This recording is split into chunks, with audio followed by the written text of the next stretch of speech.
Jeudi 19 janvier 2023, l'acteur Thomas Sisley était l'invité de Yann Barthès dans Quotidien. Présent pour évoquer la dernière saison de la série Balthazar, l'acteur en est venu à évoquer ses quelques doutes dans son rôle de père. Ce jeudi 19 janvier 2023, Thomas Sisley tire sa révérence dans Balthazar, diffusé sur TF1. À l'issue de cette 5e saison, Thomas Sisley rend sa blouse de médecin légiste dans le but de ne pas faire la saison de trop. Mais pour le dernier épisode de cette série à succès, les réalisateurs ont vu les choses en grand, à la demande de Thomas Sisley. En effet, un nouveau visage, celui d'Hugo Bardin, le gagnant de l'émission Drag Race France, débarque ce jeudi 19 janvier. Les deux acteurs, pour l'occasion, étaient les invités exceptionnels de l'émission Quotidien, présentée par Yann Barthès sur TMC. Un entretien inédit pour les deux collègues de cette aventure télévisuelle, qui ont pu s'exprimer sur leur soutien et leur envie de faire découvrir le monde du drag aux Français, à travers la série Balthazar. L'occasion également, pour Thomas Sisley, d'évoquer sa vie privée et plus particulièrement l'éducation de ses enfants et ses doutes en tant que père.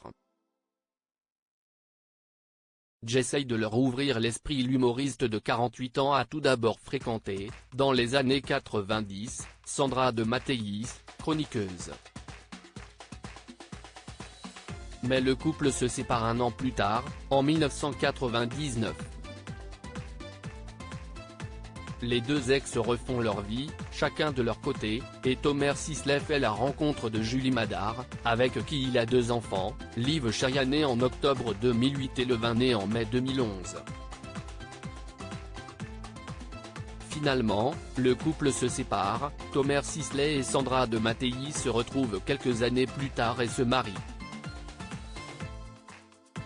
Papa de deux enfants, l'acteur a révélé avoir du mal à trouver sa place de père. Un problème pour l'acteur, que Yann Barthès a tenté de comprendre. J'apprends tous les jours. Je fais de mon mieux. Je me pose tout le temps des questions. Je me remets tout le temps en question en tant que père.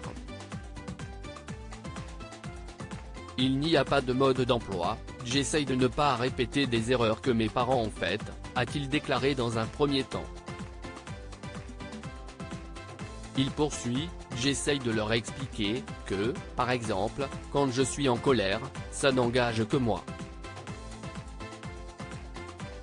Si est moi, ça ne veut pas forcément dire que tu es en cause.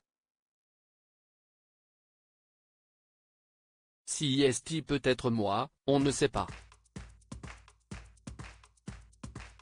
J'essaye de leur ouvrir l'esprit et leur donner des armes pour la vie, a-t-il conclu. Une belle leçon de vie.